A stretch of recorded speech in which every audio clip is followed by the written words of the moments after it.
1829, Andrew Jackson was elected the 7th President of the United States of America.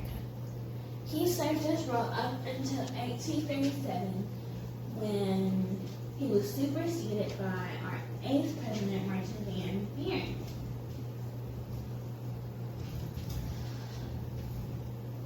Many things happened during Andrew Jackson's presidency, such as the Indian removal policy, also known as the Trail of Tears, the bank war, the introduction of the kitchen cabinet, and the Nullification Crisis. In this video, particularly, we will be discussing the Nullification Crisis and how it affected abolition and the Civil War. The Nullification Crisis began as a dispute between the southern states and the federal government.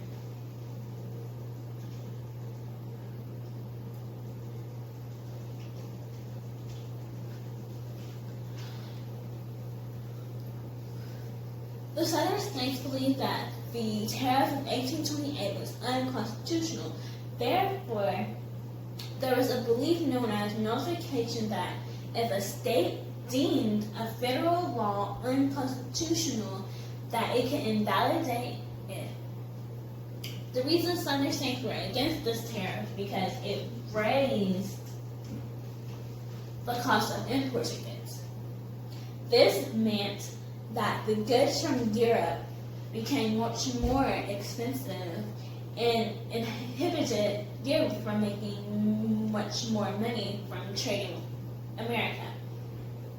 This resulted in the loss of business for the southern states, who primarily sold cotton because the European countries had less money to spend on it. Essentially, the tariff of 1828 helped the North, and negatively affected the South.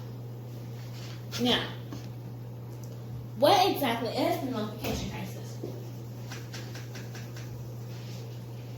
Andrew Jackson passed the tariff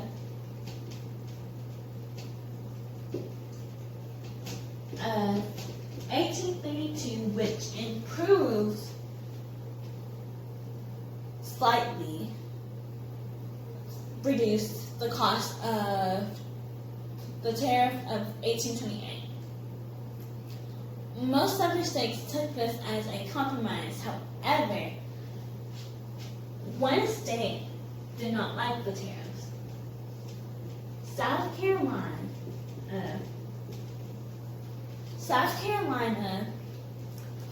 stood firm on the idea that the tariffs were unconstitutional.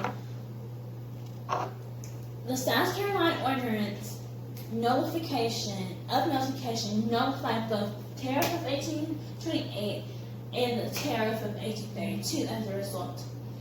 South Carolina also threatened secession if a federal government attempted to use force to enforce the tariffs.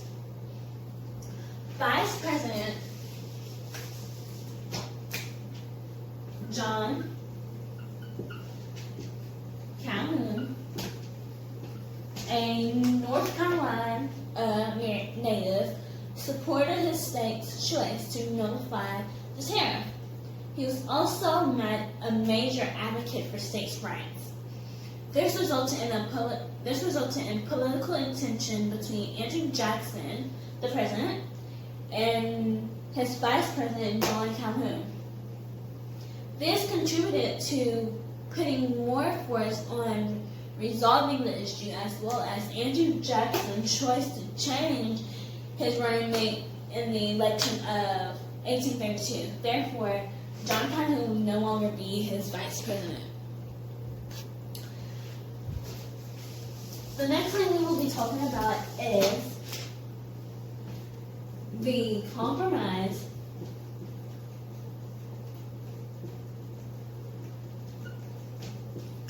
of 1833.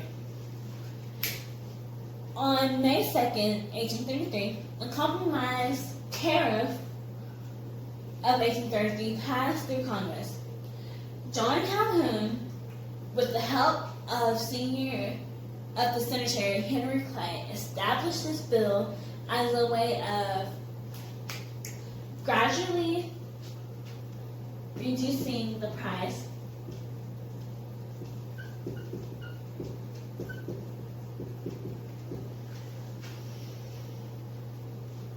of tariffs for South Carolina to approve from 1832 up until 1842. The fourth bill was established with the tariff of 1833, which allowed President Andrew Jackson to collect import duties such as cash,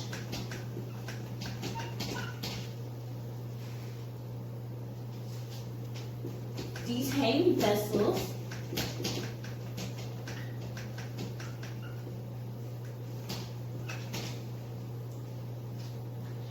and use any force necessary to enforce these requests.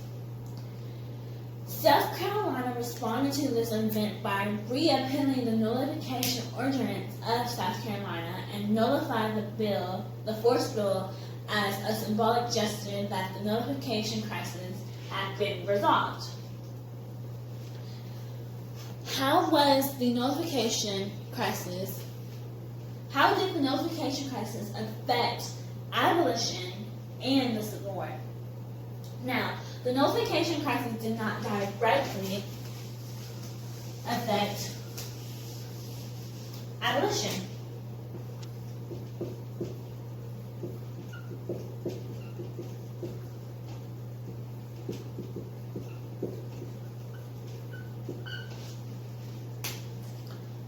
However, it did affect it in the southern states.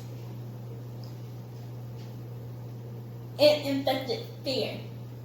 Many feared that the federal government could take action with the tariffs that they could take action on slavery. It showed how divided the North and the South was.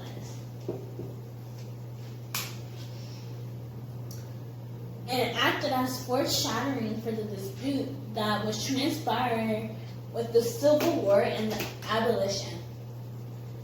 To conclude, the Nullification Crisis pushed the Civil War into motion by having an economic divide between the North and the South.